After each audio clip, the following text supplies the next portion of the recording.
नमस्कार साथियों, मैं असगर खान स्वागत करता हूं आप सभी का Asgar GK official YouTube channel में। साथियों, आज हम डिस्कस करने वाले हैं 18 फरवरी 2026 का करंट अफेयर और 18 जनवरी 2026 का करंट अफेयर के जितने भी महत्वपूर्ण प्रश्न बनेंगे आज हम इस वीडियो में कवर करने वाले हैं।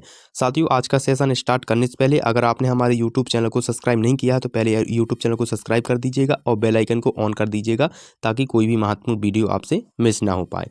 ठीक है, चलिए आज का हमारा रिवीजन क्वेश्चन है। क्या है ये? रिवीजन क्वेश्चन है। इसका आंसर आप लोग सभी लोग जितने भी साथी वीडियो देख रहे हैं सभी लोग इसका आंसर कमेंट बॉक्स में बताएंगे। डेली एक एमसीक्यू क्वेश्चन मैं आपसे पूछता हूं जो आपको करंट अफेयर का एक क्वेश्चन कमेंट बॉक्स में बताना होता है डेली। ठीक है, रिवीजन क्वेश्चन का आंसर। ठीक है, इसका आंसर आप लोग कमेंट बॉक्स में बताएंगे। चलिए आज का हमारा पहला प्रश्न क्या है, ध्यान दीजिएगा। आज का हमारा पहला प्रश्न क्या है, ध्यान दें। हाल ही में गुरुग्राम के मनेसर में आयोजित 16वीं अखिल भारतीय पुलिस कमांडो प्रतियोगिता का शुभारंभ किसने किया है? तो किसने किया है? तो बी श्रीनिवासन। किसने किया है? तो बी श्रीनिवासन ने, यानी कि ऑप्शन बी इसका राइट आंसर हो जाएगा, याद रखिएगा। अच्छा, तो गुरुग्राम के मनेसर में आयोजित 16वीं अखिल भारतीय पुलिस कमांडो प्रतियोगिता का शुभारंभ हुआ है। कहाँ पर हुआ है? 16वीं, हाँ, तो गुरुग्राम के मनेसर में आयोजित हुआ है और 16वीं Akhil Bharatiya police commando training का शुभारंभ हुआ है। ठीक है, याद रखिएगा। अब चलिए जानते हैं इसके महत्वपूर्ण इंपॉर्टेंट फैक्ट्स को। ठीक है, चलिए ध्यान दीजिएगा। अच्छा, आयोजन कहाँ हुआ है? तो मनेसर गुरुग्राम हरियाणा में हुआ है और प्रतियोगिता का नाम क्या है? तो अखिल भारतीय स्तर, याद रखिएगा, अखिल भारतीय प्रतियोगिता, 16वीं अखिल भारतीय पुलिस कमांडो प्रतियोगिता, याद रखिएगा। ठीक है, इसमें भाग किसने लिया है? तो राज्य पुलिस एवं केंद्रीय सशस्त्र बल और सीएपीएफ ने भाग लिया है। ठीक है, याद रखिएगा, यानी कि राज्य स्टेट पुलिस ने लिया है भाग और केंद्रीय सशस्त्र बलों ने भी इसमें भाग लिया है। ठीक है, याद रखिएगा। अच्छा, इनका उद्देश्य क्या है? इस प्रतियोगिता का उद्देश्य क्या है? तो कमांडो की जो ऑपरेशन तैयारी है उसको दक्षता या सुधार करना, ठीक है, और बेहतर करना इसका उद्देश्य है। ठीक है, तो आयोजन संस्था किसने आयोजन किया था? तो बीएसएफ ने किया था, याद रखिएगा, और अन्य केंद्रीय बलों द्वारा यह आयोजित किया गया था। ठीक है, याद रखिएगा। चलिए अगला हमारा प्रश्न क्या है, ध्यान दीजिएगा। भारत का पहला राष्ट्रीय गो संस्कृति संग्रहालय किस शहर में स्थापित किया गया है? तो भारत का पहला जो राष्ट्रीय गो संस्कृति संग्रहालय है साथियों, वो किस शहर में स्थापित किया गया है? तो मथुरा में किया गया है, याद रखिएगा। ऑप्शन बी इसका राइट आंसर हो जाएगा। ठीक है, तो भारत का पहला राष्ट्रीय गो संस्कृति संग्रहालय है, याद रखना है। ठीक है, और किस शहर में स्थापित किया गया है? तो मथुरा में किया गया है। मथुरा कहाँ पर है? उत्तर प्रदेश में स्थित है, याद रखिएगा।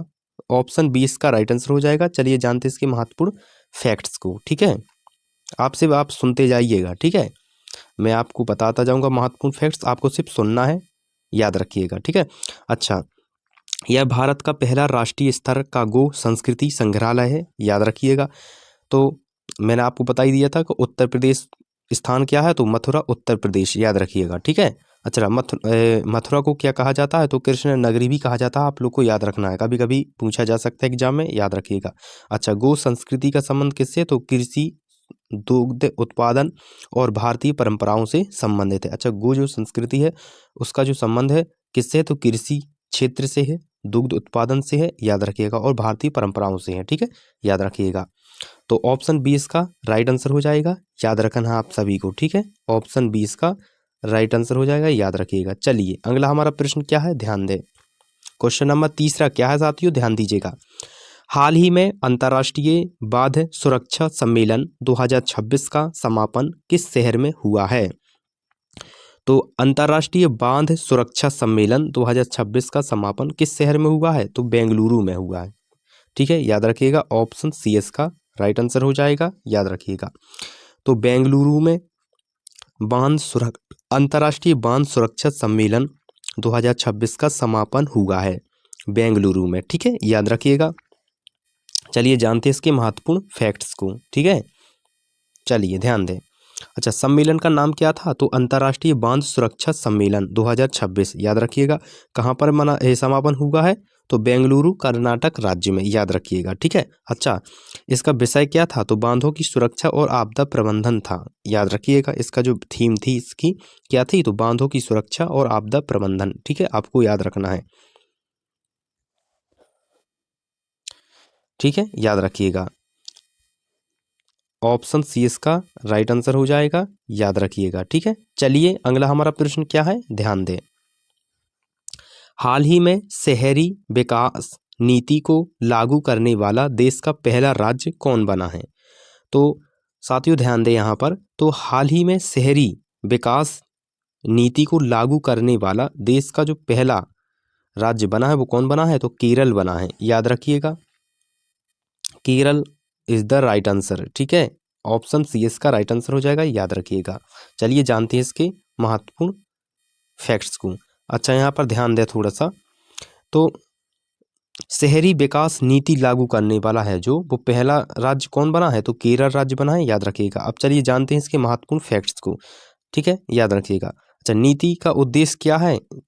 मतलब शहरी विकास जो नीति लागू की गई है इसका उद्देश्य क्या है साथियों?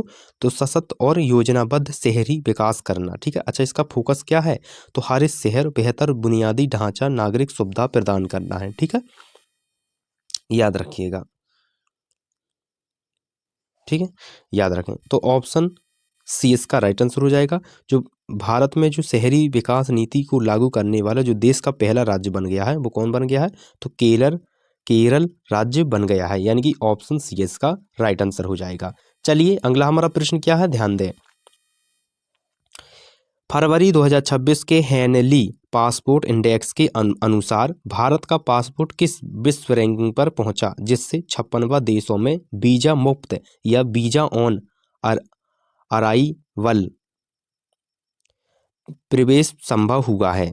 तो 75वां। ठीक है, याद रखिएगा, आपको याद रखना है। जो फरवरी 2026 के हेनली पासपोर्ट इंडेक्स के अनुसार भारत का जो पासपोर्ट है वो किस वैश्विक रैंक पर पहुंचा है? तो 75वां, याद रखिएगा।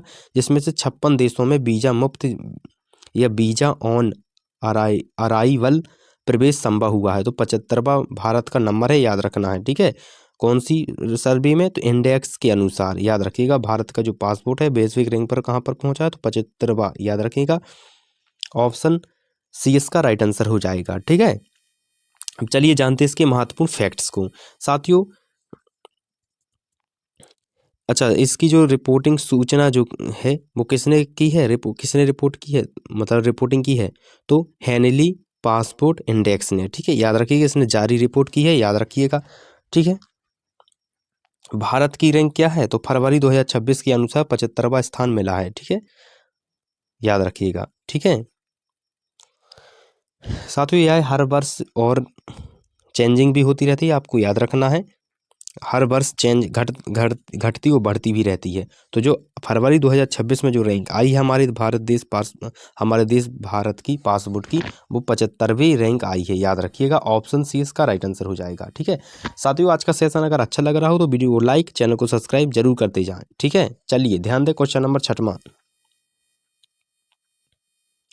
वर्ष 2026 का टाइलर पर्यावरण उपलब्धि पुरस्कार किसे प्रदान किया गया?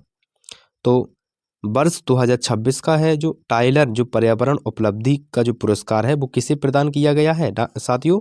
तो डॉक्टर डोबी के क्यारस को। ठीक है, याद रखिएगा, डॉक्टर डोबी क्यारस को, याद रखिएगा। ऑप्शन बी इसका राइट आंसर हो जाएगा। ठीक है, ऑप्शन 20 का राइट आंसर हो जाएगा। तो टाइलर पर्यावरण उपलब्धि पुरस्कार है जो किसे प्रदान किया गया? तो डॉक्टर टोपी क्यारस को। ठीक है, चलिए अब जानते हैं इसकी महत्वपूर्ण फैक्ट्स को, ध्यान से सुनिएगा। ठीक है, अच्छा, पुरस्कार प्राप्तकर्ता कौन है? तो डॉक्टर डोपी क्यारस हैं, याद रखिएगा। और किस क्षेत्र में दिया गया है इनको? तो पर्यावरण संरक्षण और वैज्ञानिक अनुसंधान और अंतर्राष्ट्रीय स्तर पर प्रतिष्ठित पर्यावरण सम्मान के लिए इन्हें दिया गया है। किसे? डॉक्टर टोपी क्यारस को, याद रखिएगा। ऑप्शन बी इसका राइट आंसर हो जाएगा। चलिए अगला प्रश्न, क्वेश्चन नंबर 7वां क्या है, ध्यान दें। वर्ष 2026 के शीतकालीन ओलंपिक खेलों की मेजबानी किस देश द्वारा की जा रही है? तो जो वर्ष 2026 के शीतकालीन जो ओलंपिक है खेलों की जो मेजबानी, मतलब किस देश किस देश के यहाँ खेला जा रहा है, यानी कि मेजबानी कर रहा है, तो इटली कर रहा है, यानी कि ऑप्शन बी इसका राइट आंसर हो जाएगा, याद रखिएगा। ठीक है, तो शीतकालीन जो ओलंपिक है, जो खेलों की मेजबानी है, वो किस देश द्वारा की जा रही है, तो इटली द्वारा की जा रही है। अब चलिए जानते हैं इसके महत्वपूर्ण फैक्ट्स को, ध्यान दें। आयोजन वर्ष है 2026 और मेजबानी कौन सा देश कर रहा है, तो इटली कर रहा है, याद रखिएगा। अच्छा, मुख्य शहर कौन है, तो मिलान और कॉर्डिना डी एक्सपोजो, याद रखिएगा। आयोजन अंतराल क्या है, हर वर्ष 4 वर्ष, जो अंतराल है 4 वर्ष का अंतराल है, याद रखिएगा। अच्छा, संबंधित संस्था कौन है, तो इंटरनेशनल ओलंपिक कम्युनिटी, ठीक है, याद रखिएगा। तो ऑप्शन बी इसका राइट आंसर हो जाएगा। जो शीतकालीन ओलंपिक की मेजबानी है वो किस देश द्वारा की जा रही है, तो इटली द्वारा की जा रही है, इटली द्वारा की जा रही है, याद रखिएगा। ठीक है, चलिए अगला हमारा प्रश्न क्या है, ध्यान दें।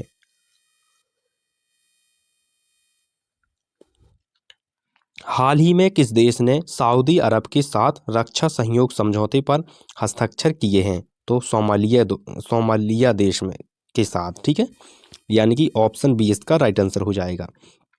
तो सऊदी अरब के साथ रक्षा सहयोग समझौते पर हस्ताक्षर किसने की है, तो सोमालिया एक देश है जिसने सऊदी अरब के साथ सुरक्षा के लिए, अपनी सुरक्षा के लिए समझौता किया है, यानी कि सुरक्षा रक्षा एक ही है, जैसे कि सेना से संबंधित सुरक्षा, देश की सुरक्षा से संबंधित किसने किया है संबंधित, तो सोमालिया ने किसके साथ, सऊदी अरब के साथ किया है, यानी कि ऑप्शन बी इसका राइट आंसर हो जाएगा, याद रखिएगा। ठीक है, चलिए अब जानते हैं इसके महत्वपूर्ण फैक्ट्स को। अच्छा, समझौता करने वाला देश कौन है, तो सोमालिया है, आपको याद रखना। और साझेदार देश यानी जिसके साथ किया है वो कौन है, तो सऊदी अरब के साथ किया है, याद रखिएगा। सोमालिया ने सऊदी अरब के साथ रक्षा समझौता किया है, पर हस्ताक्षर किए हैं, याद रखिएगा। ठीक है, अच्छा, इसका उद्देश्य क्या होगा, तो इसका जो उद्देश्य है साथियों, वो रक्षा सहयोग और सुरक्षा को मजबूती करना। मैंने आपको पहले ही बता दिया था कि देश की सुरक्षा को मजबूत करना और सेनाओं में मजबूती लाना ही समझौता होता है रक्षा का। ठीक है, याद रखिएगा, यानी कि कोई भी अगर आपके पास हथियार नहीं है तो दूसरा देश आपको दे सकता है, मतलब आपको सहयोग कर सकता है। अगर कोई आपके देश में आक्रमण कर रहा है तो वो आपको सपोर्ट करेगा, आपने क्योंकि उसके साथ रक्षा सहयोग समझौता पर हस्ताक्षर किए हैं। ठीक है, याद रखिएगा। तो यह प्रश्न है जो अंतर्राष्ट्रीय संबंधित है, आपकी परीक्षाओं में पूछा जा सकता है, इसलिए आपको याद रखना, थोड़ा सा याद रखिएगा।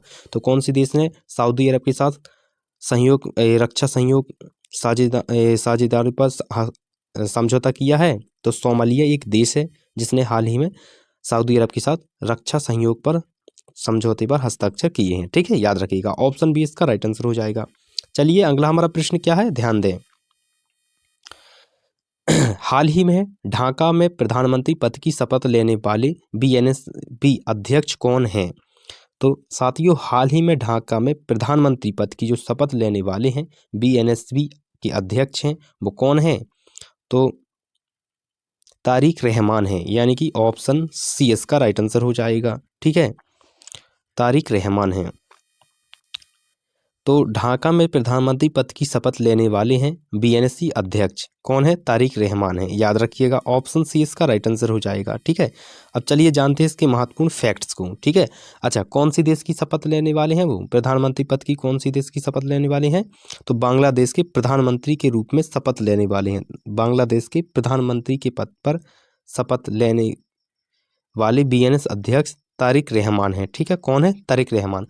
तो कौन से देश के वो प्रधानमंत्री बनने वाले हैं, तो बांग्लादेश हमारे पड़ोसी देश है, याद रखिएगा। ठीक है, अच्छा, बांग्लादेश की राजधानी क्या है साथियों, तो ढाका है, याद रखिएगा।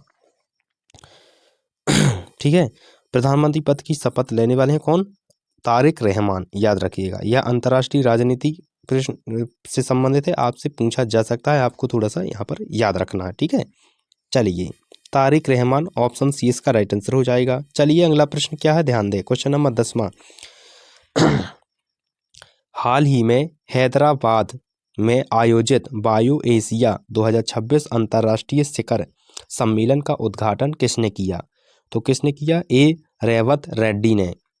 ठीक है, तो हैदराबाद में जो आयोजित बायो एशिया 2026 अंतर्राष्ट्रीय शिखर का सम्मेलन का जो उद्घाटन किसने किया था, तो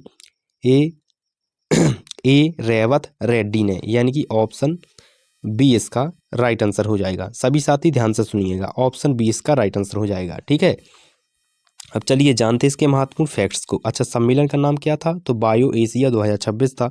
आयोजन स्थल क्या है? तो हैदराबाद तेलंगाना में हुआ था। ठीक है, याद रखिएगा। उद्घाटनकर्ता किसने उद्घाटन किया था साथियों? तो ए रेवंत रेड्डी, यानी कि मुख्यमंत्री तेलंगाना के मुख्यमंत्री हैं ए रेवंत रेड्डी, याद रखिएगा। ठीक है, मुख्यमंत्री हैं तेलंगाना राज्य के, ठीक है, तेलंगाना स्टेट के।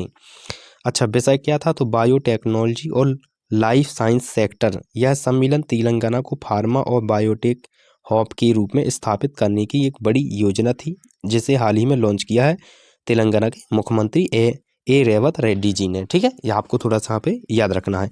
तो किसने सम्मेलन का उद्घाटन किया? तो ए रेवंत रेड्डी ने, यानी कि ऑप्शन बी इसका राइट आंसर हो जाएगा, याद रखिएगा। ठीक है साथियों, ये थे आपके मोस्ट इंपॉर्टेंट करंट अफेयर प्रश्न 18 फरवरी की, दो जो आपकी परीक्षाओं के लिए महत्वपूर्ण है, जो आपकी परीक्षाओं में पूछे जा सकते हैं।